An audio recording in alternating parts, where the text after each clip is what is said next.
Okay, see you later, Vinny. Oh, you too, Iggy. Bye-bye. We'll never see them again.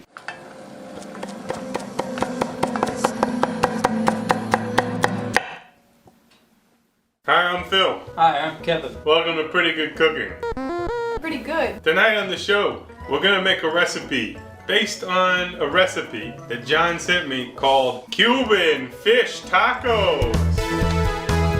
But it's not Cuban. And the reason that it's not Cuban is that there's a sauce in this recipe that contains cream cheese. And I don't know if cream cheese exists in Cuba, but I doubt it. I'm enjoying a gin and tonic, a G&T, and the tonic has stevia in it, but it's not bad. What are you drinking, Kevin? New Belgium triple. I brought it over here in my pocket. All right, let's get started. Hey, guess what? I don't think we did a single grilling episode this whole summer. But now it's almost the middle of November, and we have one day that's nice, and the sun's going down, but we're gonna grill anyways. It was 81 degrees today. Can you believe it? All right, today, I got a bunch of bullshit out here because, I don't know, because I do. We're gonna start with marinating the fish. And we've got two fishes today. We've got mahi and salmon, because the recipe suggested using either, and I didn't want to compromise, so I said, why not both? All right, there they are. In a shallow pan, we will put the marinade. We're supposed to blend these? What? All right, fine. Okay, so we will start with some olive oil. Here it is. I need about a quarter cup of that. I'm gonna eyeball things using my eyes. Kevin, could you dig around in that garlic basket and procure the equivalent of 3 cloves of garlic? You know, use your judgment. Look at him, he's in a basket. Okay, we also need the juice of an orange. You know, this recipe specifically calls for freshly squeezed orange juice, but if you had a thing of orange juice that was regular orange juice, that would work just fine. Especially because you're gonna put some cream cheese sauce on this at the end. So I don't know if the freshness of a hand-squeezed orange is gonna come through. All right, man, there's a lot of juice in there in this recipe. No problem. Do we need a little cumin? And it says paprika. I say f that. We're gonna use pepper flakes. Let's use that sweet heat. Give it a little spice. Make it taste nice. I'm gonna throw some green onions in there. And these you all want to at least coarsely chop, just so you can fit them in there, you know, like so. And then a little salt. And a little pepper. And then we help Kevin peel. Sometimes the homegrown garlic just is difficult to appeal, which is not a part of the overall appeal of the garlic. Okay, here's 4 homegrown cloves of garlic. They're going in, and then we blend and pray it doesn't splatter.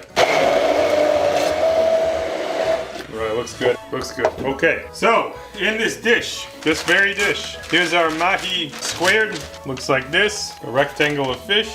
Very nice, very nice. The skin is on, and the fish is on. All right, and then here's our salmon. This is Atlantic salmon, the farmed stuff, but it's big and fatty. Big fat salmon's great for grilling. I can already tell you right now, we're gonna be grilling by candlelight. Kevin Candlelight. Now then you take the sauce, pour it on over to fish, and just like that, it's green fish. Incredible. Follow me for more recipes. Dinner is served. It's like sashimi, but bad. All right, so that's the fish. We're gonna let that marinate. You wanna let it marinate at least 15 minutes, but no more than 4 hours, because the citrus will cook the fish, and then if you grill a cooked fish, it'll be texturally weird. All right, next up, we are gonna make a citrus slaw, citrus mango. This is probably the star of the show, because, you know, fish is fish. So we are going to very tediously peel some citrus, including the pith.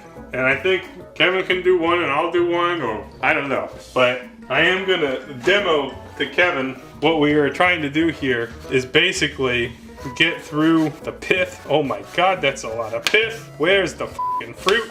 There's the fruit. This is a grapefruit. There's so much pith. Actually, that's not even that bad to do. But basically, that's how I would do it. We're gonna go all the way around and remove all the pith. We'll do that for the grapefruit and the Tangelo.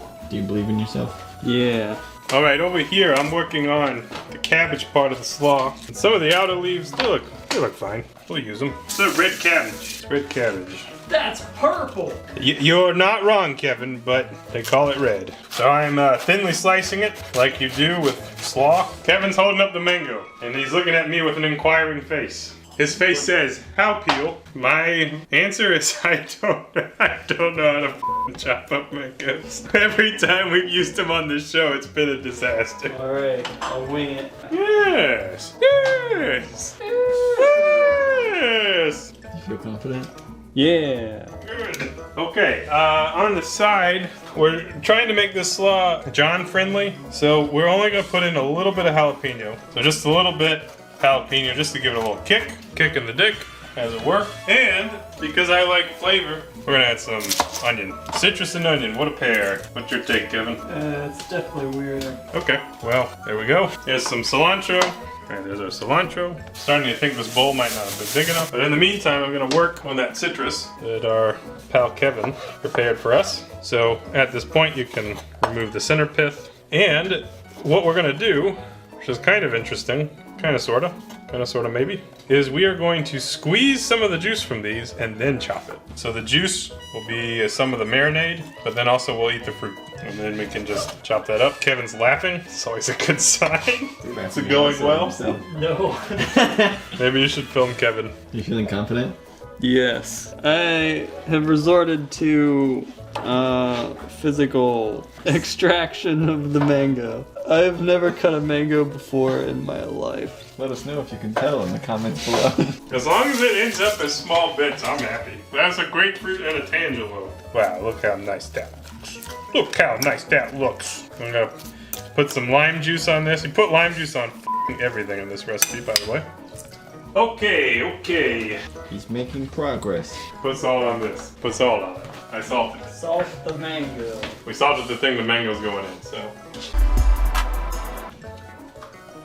Alright, now I gotta use the blender once more to make this anathematic cheese sauce. It's really a cream sauce. So it starts with half a block of cream cheese, which has been softened. I softened it by leaving it the f out all day. And then the original recipe calls for all kinds of fancy shit that I didn't have available. One of them is Crema, Mexican Crema, which is kind of like mayo. It's kind of like sour cream. So instead we're gonna use mayo and sour cream. Also called for buttermilk. I'm not buying buttermilk for 2 tablespoons of buttermilk in this wonky ass recipe. Who f***ing keeps buttermilk around?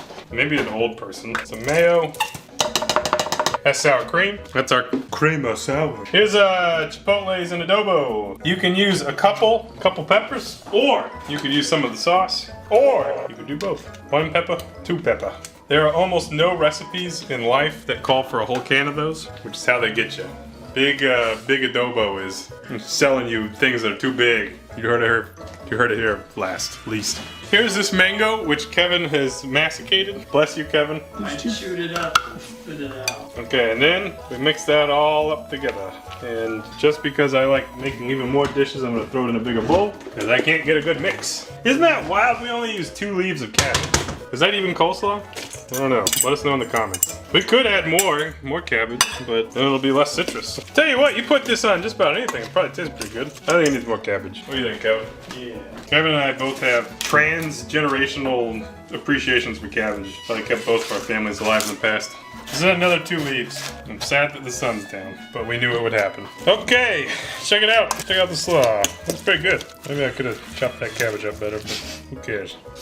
It's good. So, if you were not pressed for time, this really needs to marinate so as not to just be f***ing stiff-ass cabbage, but we'll live. Okay, I've been flipping the fish a little bit in the marinade. Looks good. Looks real good. And I need to finish up this sauce, so we're gonna add some lime juice. This recipe uses like 5,000 limes. And then we can add a little salt and pepper. And we will blend it up. Oh, it's thick. Okay, so instantly, I recognize it needs more liquid in there. Too thick, too thick. Kevin, tell us how, give us a thick joke. Come on. Okay. My initial impression is what the f***. Boy, that's a weird sound. What the f***. Tastes great. Wow. All right, well, I think that's maybe too thick, but who gives a shit? So that'll go to the side too. That is good. All right, now really what we're left to do is grill the fish. And we're gonna grill it in the dark. Apparently we're gonna baste the fish while we grill it. You ready for this, Kevin? Oh yeah. We're outside in my backyard. It's dark, but Kevin's lighting the way. My grill is currently 500 degrees, so it's hot. I'm gonna oil the grates using a paper towel. Hopefully that helps some. My guess is maybe it will, maybe it won't. I did try to oil them earlier as well, but now we will grill the fish. And because I don't know how well it's gonna stick or not stick, we're gonna put skin side down first. And we're gonna pray that this just works out fine. So because it's hot and this thing acts as an oven, we are gonna keep it closed for at least part of the time, but we'll be checking on it regularly, and we're gonna baste it with some of that marinade. As the kids say, 420 baste it, or in this case 500. With someone walking down the street, you can only imagine what they're thinking and what they're viewing right now. I don't know how long this is gonna take. My plan is to cook them until they look done. What's your plan, Kevin? Hold this light. I'm trying to get some of that marinade down in the split between the fillets here. So, Kevin, how was your day? It was good. Would you say this is the highlight of your day? Yeah. Okay, check this out. So it's like, you know, it's really hot on this grill, so the fish is cooking quickly. Let's see if it will release. Man, blessings. Blessings from the Lord. Mostly a clean release. So the skin, a little bit burnt. Actually, that's not burnt. That's just roasty. That's roasty toasty. Okay, so this is gonna be, inevitably, this is gonna be, I should have used a grill pan. I was really on the fence on it. The mahi, we're not even gonna flip it. We're not even gonna flip it. Because if we flip that, it's gonna be a total and utter disaster. So the mahi, we're just gonna let it cook. The salmon, I think flipping it was a mistake, but that's okay. That's how you learn things, right? Right, guys? No comment? Okay. Kevin nodded at me. No problem. All right, let's keep cooking. We're almost done. I'm not worried. I'm a little worried. It might come off in pieces, but guess what? Guess what we're gonna do with it when it's done? Eat it. Turn it into pieces to put on tacos. So it'll be fine. It'll be fine. We'll be right back. Okay, so this has been going a very short time. It couldn't have been more than 10 minutes. So we're gonna quit while we're ahead. We got most of that salmon off in one go, and to me, that's an absolute win. Next up is the mahi. Really, I should be using a spatula. So this is maybe gonna come off in pieces, or it comes off at once. Wow. And then anything that stays on the grill will probably be on there until next time. What's the worst that can happen? Okay, that's done, and we'll take that inside. Okay, so for our fish, is it done? No. All right, so the mahi is pretty much done. By the way, we came back out here. When I first pulled it off, it wasn't done, but this mahi is pretty much good to go. The salmon, I'll show you here. You can see pretty medium rare. It's not rare, but it still has a little bit longer it could go. So I'm gonna let that keep going. And very delicately, gonna try to get this fish out in mostly one piece. But you know, that's gonna be some nice fish for our tacos. The foil helps the fish not stick. That's why we're doing it. So I'm actually gonna fold the foil over. In one part, this will help it steam and it'll help it finish up. And the other part is we're gonna grill some tortillas for the tacos on the other side of the grill. So I gotta go grab those real quick. Okay, so this is super easy. Just throw them on. These are corn tortillas, and they're not gonna be on very long at all. We're just heating them up, maybe get a little char. I already shut the grill off, so the heat's not as hot as it was, but there's definitely some hot coals in there. While we're waiting, we can try some fish. That was really good. Really good. And we're almost done. All right, now that most of our tortillas are done, we got one more. We're gonna put another shrimp on the Barbie. Boom. Looks great. Looks really great. Another shrimp, another Barbie. Another day, another septum. Okay, I feel like we are truly this time done. Jumped the gun the first time, no problem. Check out our salmon, check out the middle. All right, that is much more in line with what we would want to see. If it falls apart, remember, you're gonna make it fall apart to make tacos. That's how it works. And then you're gonna take the whole thing over to the pan. And this time, you are truly done with the grill. Truly, I hope. Okay. All right, let's plate it up. Plate it up. Here we go. I'm gonna do one of each. You can keep the skin if you like. It's totally up to you. Big hunk of salmon. Big hunks of mahi. It's probably overstuffing a little bit. That's okay. Everything's okay. Everything is okay. There's our slaw. I think I'm gonna use the same tongs again. And as I mentioned, the cabbage is not quite as fine as I should have chopped it, but that's okay. And then we sauce them with this Authentico thick sauce. We got the perfect thing for this, which is a mini spatula. We do one of these. Looks like we put cheese whiz on them. And because you need yet more lime, you might add a little lime juice and leave that lime there for presentation. All right, here's the mahi.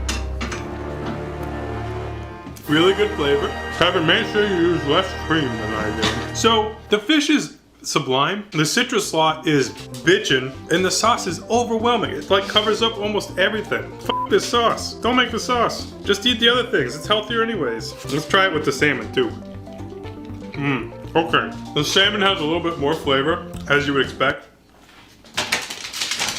It's super good. Super, super good. I feel like I just put way too much sauce on here. I feel like a drop of sauce would be appropriate rather than what we did. This sauce is very, very good, but it's so strong tasting. I will put that on like Taco Bell or something where you're trying to cover it up. But you don't want to cover up how good this tastes. It's so good. Very, very good. Have you ever had anything like this before? Yeah, a million times. Fish tacos. It's very, very good. All the citrus really does complement the fish. The cabbage adds a nice crunch. The sauce belongs at Taco Bell. Well, that's how I did it. Let's see what Kevin thinks. Tiniest sauce. No more than that. For real. Get me now! Yeah, the sauce is like out of place maybe. Yeah. The sauce almost tastes, okay, like the fish and the slaw, they taste gourmet, they taste fresh, they taste like quality. The Chipotle cream cheese tastes like processed food, which is what it is. It's like putting American cheese on like a nice steak or something. Like, Yeah. you don't need to do that. Skip this sauce. Just skip it. Just eat the taco. This is really good though. Alright, Kevin, close us out. Don't make the sauce, but always wear your cheese hat. Oh, I see what you want. God damn it. Smash that like button. I didn't even tell him to do it. Bye-bye.